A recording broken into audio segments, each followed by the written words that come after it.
What happened is that John Paul, now I've been told this by a family member who would know this firsthand. And also, I did my own research that it was actually an order that John Paul got to sew up loose ends because the heat was on. He was under investigation by the feds at the time. Steve Carson knew nothing about it. They didn't even know he was associated with it. So the minute they found out it was him that shot him, he had 24-hour protection. While he was in the hospital. While he was in the hospital. And then it wasn't until he got back well enough that the U.S. Marshals came, picked him up, took him in a station wagon to an airport runway. He's not even sure at that point what airport that was. Loaded up on a private plane and flown to Hyannisburg. Hyannisport, yeah, Massachusetts. Oh, right. Puts him up in a Holiday Inn.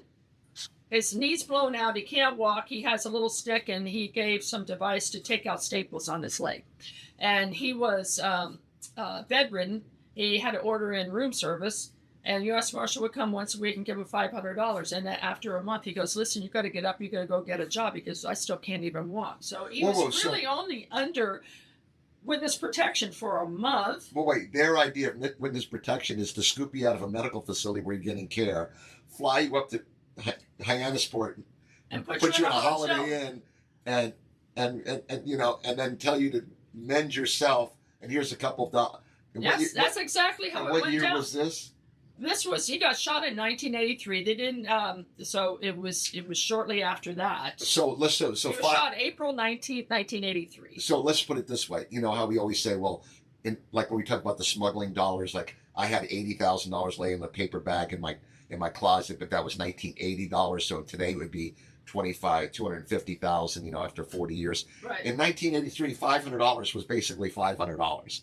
Like you could, you weren't going to get far with $500 taking care of yourself. So you know what he did? What? He called up his parents. He says, and he had law enforcement in his family. Oh. So he says, "Meet me at the airport. Bring the shotgun. I'm coming home."